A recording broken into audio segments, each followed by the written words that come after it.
IFW, the international voice of freight and logistics. Thanks for tuning into IFW, the voice of the freight and logistics industry. I'm Kiza Nkwacha, and I'll be bringing you some of the headlines from the week in the news. And after the news roundup, Chief Reporter Damien Brett will be having a chat with Philip Hunter, Event Director for this year's Intermodal. Philip and Damien will be looking at some of the things in store for Intermodal in Amsterdam. Don't touch that dial. But before that, here's a roundup of some of the week's biggest stories in freight. DHL staff in 17 countries are staging a week of protests against their employer for alleged abuses of workers' rights. DHL members of the UNI Global Union and the International Transport Workers Federation started protesting on Wednesday, the 6th of October. The idle container ship fleet is expected to swell over the next few months as carriers lay up ships for the winter season, according to one analyst. AXS Alphaliner said the idle fleet currently stood at 225,000 TEU compared to 1.5 million TEU in January, but it was likely to rise to between 600,000 and 1 million TEU by the end of December. According to Box Trade Intelligence and MDS Transmodal, what turned the tide for the lines was reduced operating costs and higher freight rates. The Trans-Pacific Stabilization Agreement, the TSA, has responded to customer service criticism from shippers by establishing a Shipper Advisory Board. The TSA, a research and discussion forum representing most major shipping lines operating in the Trans-Pacific trades, said the board would provide an unprecedented forum to strengthen the overall shipper-carrier relationship and improve collaboration on key issues affecting their respective industries. Time now for some music. What have we got? We've got one of my favourites, Dancing from the theatre show Stuff of Dreams, written by one Mr. David Badger. And after the dancing, you can take a seat, have a glass of lemonade and listen to Damien talking to Philip Hunter of Intermodal. Oh, and don't forget, if you want to get in touch with IFW, we'd love to hear from you. Our website is at www.ifw-net.com. Well, I've always been older, well that's how it seems.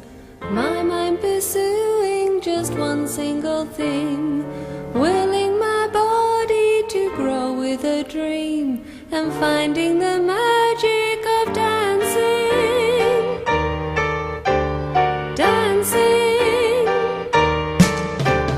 Movement and extension of a feeling in time, lost in a dream of music and rhyme. My mind is aware that to stop is a crime, lost in the magic of dancing, dancing.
Damien Brett, IFW's Chief Reporter, and I've got Philip Hunter with me, who is the Event Director for the Intermodal Conference and Exhibition.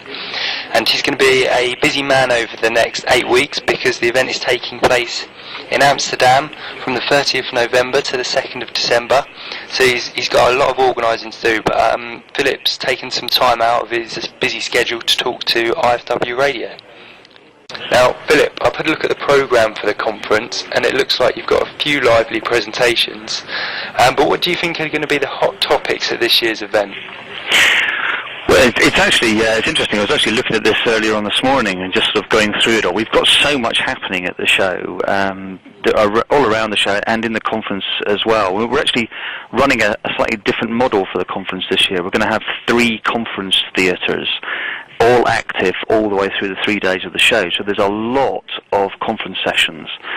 But we've got a lot of really good topics. We've got a lot of big topics. But I've pulled out a few here just to sort of give you a sort of a flavour of what's happening.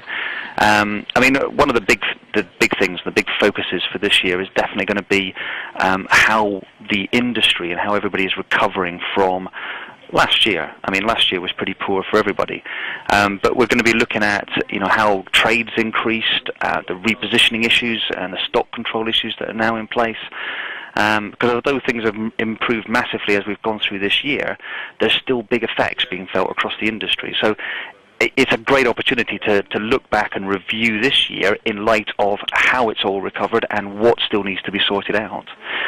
We're also looking at what shippers actually want as well. We've got a big focus on what shippers really want out of the suppliers, and whether the suppliers are actually offering solutions that match what the shippers need. We've got presentations by Nestlé's, Procter & Gamble, Unilever. So there's a lot going on from a shipper's perspective as well.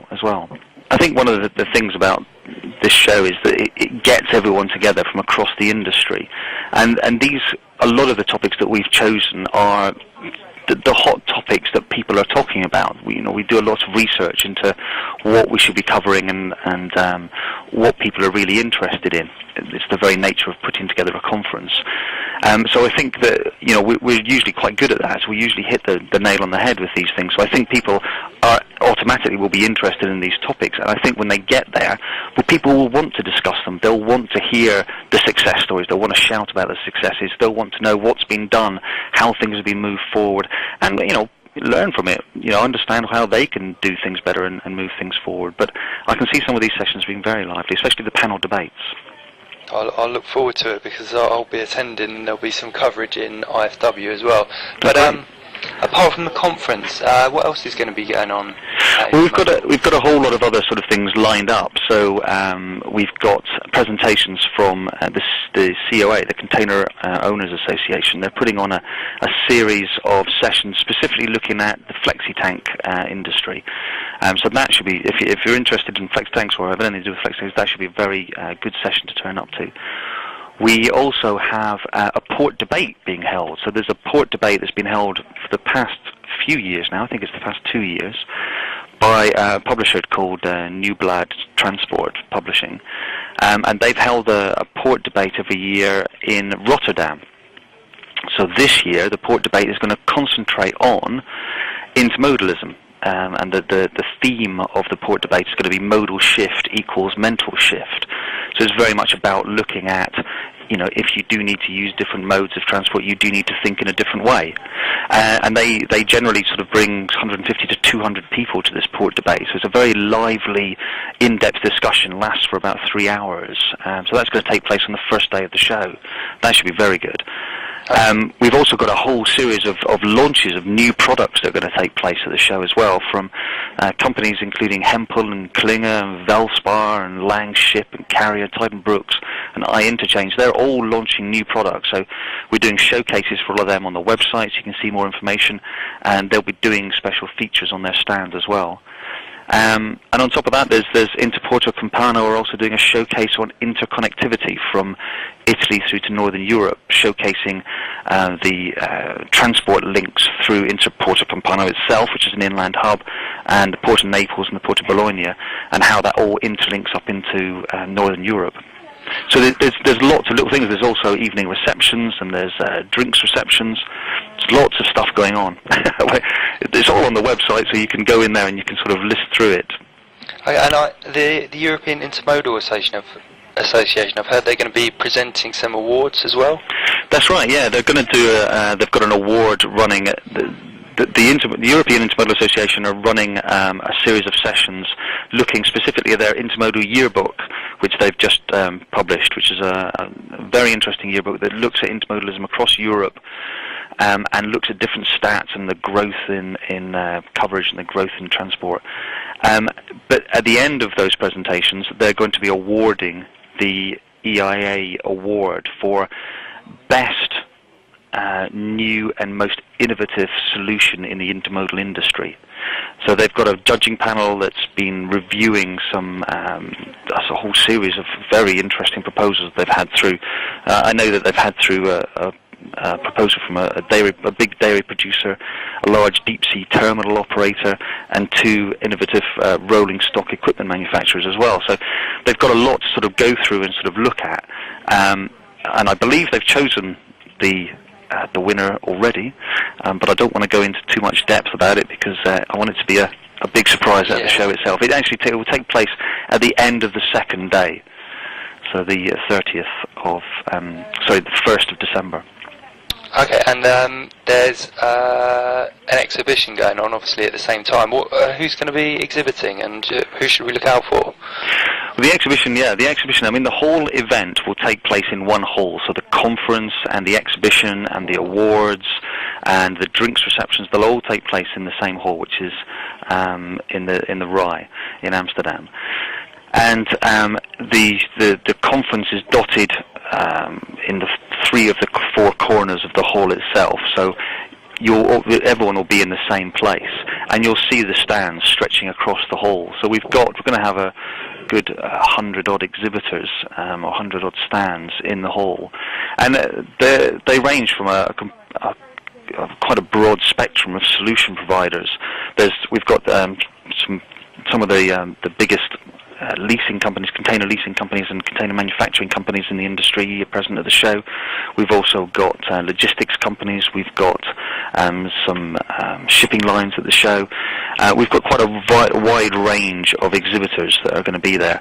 So it's definitely worth having a wander around the entire show while you're there and looking at who's there and what they're doing. A lot of these new launches will be on the stands themselves. Brilliant, brilliant. Well, good luck with it all, Philip, and thanks for speaking to us. Thanks very much. And if your listeners want any more information at all, they can go to the website, which is www.intermodal-events.com.